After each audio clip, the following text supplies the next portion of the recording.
எல்லாருக்கும் வணக்கம். விக்கி பேசுகிறேன் இயற்கை உணவுலேருந்து. போன பதிவில் டயட் சார்ட்டை பற்றி பேசியிருந்தோம். இப்போ கிட்டத்தட்ட எல்லாருக்குமே டிஸ்ட்ரிபியூட் பண்ணி முடிச்சிட்டோம். ஸோ இந்த பதிவை பார்க்குற மெம்பர்ஸு யார் யாருக்காவது அந்த டயட் சார்ட் வராமல் இருந்துச்சுன்னா நீங்கள் எங்கிட்ட கேட்டு வாங்கிக்கோங்க. எக்ஸ்ட்ரா தேவைப்பட்டாலும் வீட்டில் 2 மெம்பர் இருக்காங்க, நாங்கள் 2 பேத்துக்கு ஃபாலோ பண்ண போகிறோம் அப்படின்னு வேணும்னாலும் கேட்டு வாங்கிக்கலாம். ஸோ இந்த பதிவில் அடுத்தபடியாக இந்த டயட் சார்ட்டு கைவசம் வந்தாச்சு. இப்போ இதை யூஸ் பண்ணி எப்படி நீங்கள் உங்களை அக்கௌண்டபுளாக வச்சுக்க முடியும் அப்படிங்கிறத பற்றி இந்த பதிவில் பார்த்துருவோம். ஸோ ஃபஸ்ட்டு விஷயம், மெயினான விஷயமே ஒன்று தான், ரெக்கார்ட் பண்ணணும். மொதல் விஷயம், யார் யாரெல்லாம் இயற்கை உணவு முறையை ஃபாலோ பண்ணணும்னு நினைக்கிறீங்களோ அவங்க கண்டிப்பான முறையில் நீங்கள் அதிகப்படியாக சமைச்ச உணவு சாப்பிட்டாலும் சரி, இல்லை கம்மியாக சாப்பிட்டாலும் சரி, எப்படி எந்த மாதிரி முறையில் இருந்தாலும் சரி ரெக்கார்ட் பண்ணணும். நான் இன்றைக்கி சரியாக சாப்பிடல, அதனால் இன்றைக்கி நான் ரெக்கார்ட் பண்ணலை, அந்த பேச்செல்லாம் இருக்கக்கூடாது. என்றைக்கு எப்படி வேணால் எந்த மாதிரி இருந்தாலும் பரவாயில்ல, நீங்கள் ரெக்கார்ட் பண்ணுறதை மட்டும் என்ன செய்யக்கூடாது, ஸ்டாப் பண்ணவே கூடாது. ஏன்னா ரெக்கார்ட் பண்ணால் தான் எந்த நிலைமையில் இருக்கீங்க அப்படின்னு சொல்லி ஃப்ராங்காக என்ன செய்யும், தெரியும். ஓகேவா? இல்லைன்னா என்ன செய்யாது, கண்டிப்பாக உங்களுக்கு தெரியாது. சும்மா மனக்கணக்கு போகிறதெல்லாம் இதில் ஒர்க் அவுட்டே ஆகாது. எழுதி வச்சு அதை விஷுவலைஸ் பண்ணி பார்க்கும்போது மட்டும்தான், அது நம்ம கண்ணுக்கு டெய்லி படும்போது தான் நம்ம என்ன நிலைமையில் இருக்கோம் அப்படின்னு சொல்லி தெரியும். ஸோ ரெக்கார்ட் பண்ணுறது எதுக்காகனா, நம்மளுடைய பொசிஷன் என்னவா இருக்குது, கரண்ட்டாக நம்ம என்ன ரேங்கில் இருக்கோம், எந்த நிலைமையில் இருக்கோங்கிறத துல்லியமாக தெரியறதுக்காகத்தான் ரெக்கார்ட் பண்ண சொல்கிறது. காந்தி சொல்கிற கோட்டு தான், வரவு செலவு கணக்கை எழுதி வச்சாலே போதும் ஆட்டோமேட்டிக்காக சிக்கனம் கிடைக்கும்னு சொல்லுவாங்கள்ல, அது மாதிரி தான்.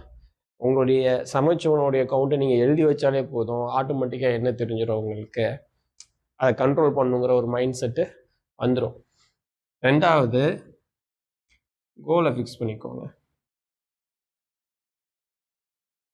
ஸோ நீங்கள் எந்த இடத்துலேருந்து எந்த இடத்துக்கு போகணுங்கிற விஷயத்த ஃபிக்ஸ் பண்ணுங்கள். இப்போ உதாரணத்துக்கு நீங்கள் டெய்லி சாப்பிட்றீங்க, உங்களுடைய ஆவரேஜ் 10 வருதுன்னா ஸ்டெப் பை ஸ்டெப்பாக போங்க. ரொம்ப வேகமாக போனால் சில பேருக்கு டக்குன்னு போர் அடிச்சிடும். ஸோ பிரேக் ஆகவும் செஞ்சுருவாங்க. ஸோ அதனால் படிப்படியாக வாங்க. இப்போ உதாரணத்துக்கு ஜனவரி மாதம் ஃபுல்லாக என்னுடைய ஆவரேஜ் 10 இருக்குன்னா பிப்ரவரி மாதம் 9 வாங்க, இல்லை 8 வாங்க. அடுத்து மார்ச் மாதம் 7க்கு வாங்க. இந்த மாதிரி என்ன செய்யுங்க, படிப்படியாக குறைங்க. ஸோ ரெக்கார்ட் பண்ணுறது ரொம்ப முக்கியம், எந்த இடத்துக்கு போகணுங்கிறது ரொம்ப முக்கியம். இந்த 2 விஷயமுமே கண்டிப்பாக தெளிவாக என்ன இருக்கணும், கவுண்டில் இருக்கணும். இது வேறு யாருக்காவது நீங்கள் ஃபாலோ பண்ணுறீங்க, உங்கள் பிள்ளைங்களுக்கு ஃபாலோ பண்ணாலும் சேம் கான்செப்ட் தான். ஸோ விஷயம் என்னென்னா, எந்த விதத்துலேயும் அந்த கணக்கை எழுதாமல் என்ன செய்யக்கூடாது, நிப்பாட்டவே கூடாது. அது நீங்கள் கரெக்டான முறையில் செஞ்சாலும் பரவாயில்ல, சரியான முறையில் செஞ்சாலும் பரவாயில்ல, இல்லை தப்பான முறையில் செஞ்சாலும் பரவாயில்ல. இப்போ உதாரணத்துக்கு இன்றைக்கி கவுண்ட் 3 வச்சுட்டிங்க, ஆனால் நாளைக்கு ஒரு 10 ஆயிடுச்சு, பரவாயில்ல, 10 எழுதாமல் விட்டுறாதீங்க, எழுதுங்க, தப்பு இல்லை. என்ன வேணாலும் சரி, ஃபெயிலியர் ஆனாலும் சரி, சக்ஸஸ்னாலும் சரி, எல்லாத்தையுமே என்ன செய்யுங்க, என்ட்ரு பண்ணுங்க. ஏன்னா குறிப்பிட்ட ஷார்ட் டேர்மில் பார்க்கும்போதெல்லாம் கண்டுபிடிக்க தெரியாது. உதாரணத்துக்கு ஒரு 7 டே, ஒரு வீக்குக்கு மட்டும் ஃபாலோ பண்ணி பார்த்துட்டு ஓகேங்கிறதெல்லாம் வேலைக்காகாது.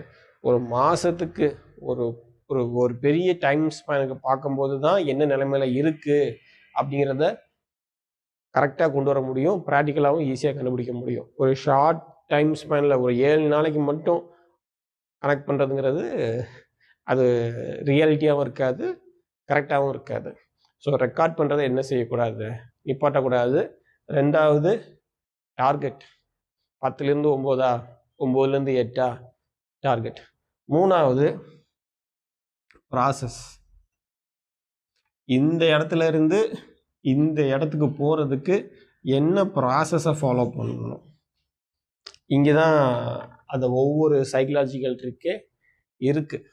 ஸோ இந்த இடத்துல இருந்து இந்த இடத்துக்கு போகிறதுக்கு, இப்போ உதாரணத்துக்கு காலையில் டீ காஃபி குடிக்கிறீங்க, 10 மணிக்கு ஒரு டீ காஃபி குடிக்கிறீங்க, கவுண்ட்டு 10 வச்சுருக்கீங்க. இப்போ 10 மணிக்குள்ளே டீ காஃபியை கட் பண்ணணும். அதை டார்கெட் பண்ணுங்க. அதை கட் பண்ணுறதுக்கு என்னென்ன விஷயங்கள் இருக்கோ அதை யோசிங்க. அப்போ இந்த 10 மணிக்கு டீ காஃபி குடிக்கிற பழக்கம் இருக்கா வெளியே போய்? அப்போ டீ காஃபிக்கு பதிலாக ஒரு கரும்புச்சாறை ரிப்ளேஸ் பண்ணுங்கள். அதை பழக விடுங்க. பழகிரும் கொஞ்ச நாளில் ஃபாலோ பண்ணும்போது. அடுத்த ஒரு இதை ஃபாலோ டார்கெட் பண்ணுங்கள். ஒவ்வொரு கல்லாக அடிங்க. ஸோ ஸ்டெப் பை ஸ்டெப்பாக போகும்போது பிரேக் ஆகிறதுக்கும் வாய்ப்பு ரொம்ப கம்மியாக இருக்கும். கன்சிஸ்டண்ட்டாக இருக்கிறதுக்கும் கரெக்டாக இருக்கும். பெரிய திமிங்கலத்தை சின்ன மீன் வச்சு தான் பிடிக்கணுங்கிற மாதிரி கதை இருக்கு இல்லையா? அது மாதிரி தான். சின்ன சின்ன கல்லாக அடிங்க. ஆட்டோமேட்டிக்காக பெருசாக என்ன செஞ்சிடலாம், அச்சீவ் பண்ணிடலாம்.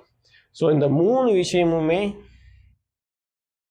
நீங்கள் கன்சிஸ்டண்ட்டாக ரெக்கார்ட் பண்ணுறதுல, இந்த விஷயத்த கன்சிஸ்டண்ட்டாக பண்ணுறதுல தான் அமையும். ஸோ சார்ட் கொடுத்தாச்சு எல்லாருக்கும். இதில் எத்தனை பேருக்கு அந்த சார்ட் யூஸ்ஃபுல்லாக இருக்கும், எத்தனை பேர் ஃபாலோ பண்ணுறாங்கலாம் எனக்கு தெரியாது. பட் ஆனால் ஃபாலோ பண்ணணும்னு நினைக்கிறவங்களுக்கு அது கரெக்டான முறையில் போய் சேரணுங்கிறது மட்டும்தான் எங்கள் எண்ணமாக இருந்துச்சு. ஃபாலோ பண்ணணும்னு நினைக்கிறவங்க அதை நல்லா யூஸ் பண்ணி ஃபாலோ பண்ணிக்கோங்க. ஃபாலோ பண்ணாதவங்க அது அவங்க உடம்பு, அவங்க பொறுப்பு, அவங்க ஆரோக்கியம், அவங்க முடிவு பண்ணிக்கட்டும். ஸோ சிம்பிளாக சொல்லணும்னா ஒன்று தான், பழங்களை சாப்பிட்றதுங்கிறது வருமுன் காப்போம். ஓகேவா? வந்ததுக்கு அப்புறம் க்யூருங்கிறதெல்லாம் இயற்கையில் வேலைக்காகாது. வர்றதுக்கு முன்னாடியே தடுத்துக்கிறது தான் இருக்கிறதுலே புத்திசாலித்தனம்.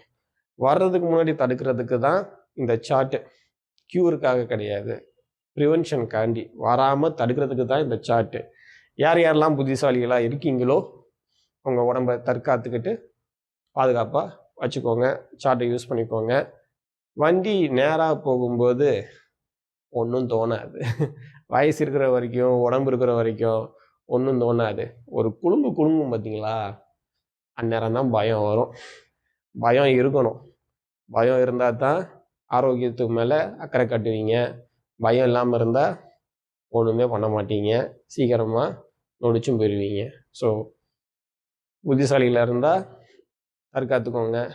இல்லை நான் வந்ததுக்கப்புறம் பார்த்துக்கிறேன்னா வந்ததுக்கப்புறம் பார்த்துக்கோங்க. என்ன செலவு ஒரு 10 மடங்கு அதிகமாக இருக்கும். வந்ததுக்கப்புறம் திருப்பி க்யூர் பண்ண முடியாமலும் போகும். அது உங்கள் உடம்பு, உங்களுடைய ஆரோக்கியம். ஸோ இயற்கையை நம்புங்க, பழங்களை சாப்பிடுங்க, ஆரோக்கியமாக இருங்க. நன்றி, வணக்கம்.